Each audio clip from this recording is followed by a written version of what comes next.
একটা কথা আছে না, জীবন নাটকের চেয়েও নাটকীয়তা বেশি।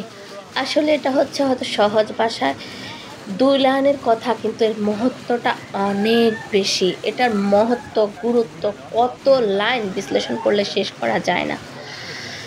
জীবন বাস্তবতার মুখোমুখি আসল পর্যায়ে মানুষ যেমনই পরিস্থিতি থাকুক না কেন, যখন মানুষ বাস্তবতার মুখোমুখি দাঁড়ায়, মানুষের প্রয়োজনীয়তা থাকে, মানুষের জীবন চালানো অপরিহার্য হয়ে যায়। জীবন পরিচালনা করা, জীবনকে সঠিক সুন্দরভাবে পথ চলাটা যখন অপরিহার্য হয়ে যায়, যখন মানে কি বলে না, মানে সঠিক পথে, কোনো অবৈধ না বৈধ পথে চালানো, তখন ওই জীবনটা অনেক কঠিন হয়, কষ্টের হয়, দুঃখের হয়।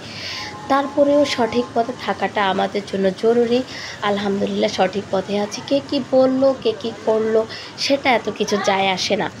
আর যায় আসে না বলতে যে আমি খারাপ কাজ করে ফেলবো এমনও বিষয় না। আমি ভালো কাজ করব, কেউ যদি খারাপ ভাবনা ভাবে সেটা তার মেন্টালিটির ব্যাপার স্যাপার। আর সে যদি ভাবেও সেটা তার দায়ভার, সেটা তার আমার দায়ভার না। আর মেয়েরা ঘরের বাইরে হইলে দোষ ত্রুটি থাকবে, ঘরে থাকলেও দোষ ত্রুটি থাকে।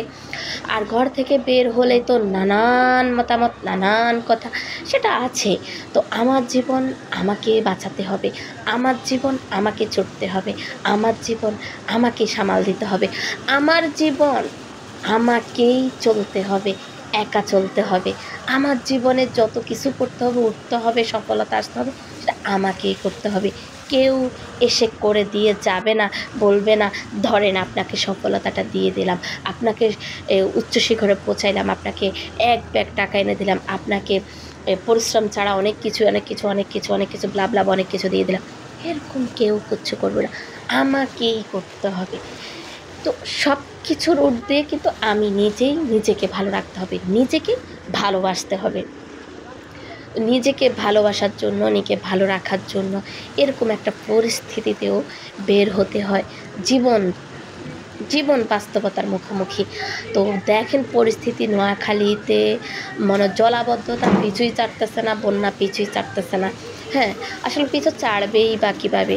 যেটা করণীয় সেটাই করা হচ্ছে না। তবে আলহামদুলিল্লাহ এখন খাল খনন, আমাদের সদর পশ্চিমের খাল, সকল কিছু অবৈধ স্থাপনাগুলোও করতেছে, এবং অবৈধ স্থাপনার পাশাপাশি পরিষ্কারও করা হচ্ছে খালগুলা। খুব ভালো লাগতেছে। সেনাবাহিনীকে অসংখ্য ধন্যবাদ। আসলে শুধু সেনাবাহিনী তো একদিন করবে, আমরা জনসাধারণরা যদি বিচক্ষণ হই, খেয়াল রাখি, নজর রাখি, তাহলে কিন্তু 2 জনের জন্য 100 জনের ক্ষতি হচ্ছে না। এটা হচ্ছে বাস্তবতা। দোষ করবে একজন, প্রায়শ্চিত্ত ভোগ করতে হয় কি অনেকজনকে। তো এটাই হচ্ছে বাস্তবতা। তো এটাই আমরা সেটা চিন্তা করে যদি না, ভুল একজনে করতে দেব না, আমরা ভালো থাকবো, ভালো রাখার চেষ্টা করব। আমাদের নিজের শহর, নিজের দেশ, নিজের গ্রাম নিজেই বাঁচতে হবে, নিজেই থাকতে হবে। তাহলে আমরা সবাই সচেতন হব। আর সবাইকে কে বাইর হন জীবন চালার তাগিদে, দেখছেন কি একটা পরিস্থিতি, এরকম পরিস্থিতি উনি সাইকেল চালাইতেছে। আল্লাহ যেন ওনাকে সুস্থ রাখে, ভালো রাখে।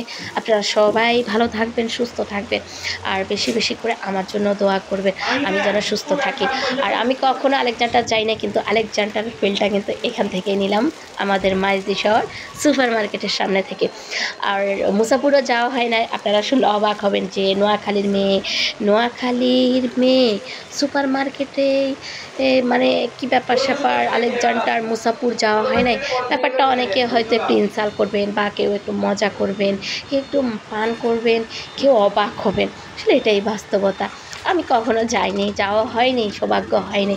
আসলে কোথাও যেতে গেলে কোথাও রিজিকে থাকতে হয়, সৌভাগ্য জুটতে হয়। আসলে একা একা কোথাও যাওয়া হয় না, তো সব কিছু একা ম্যানেজ করতে হয়। ফ্যামিলির সাথে কোথাও যাওয়া হয়, আত্মীয় স্বজনের সাথে যাওয়া হয়, তো ওই জায়গাগুলোতে যাওয়া হয়নি।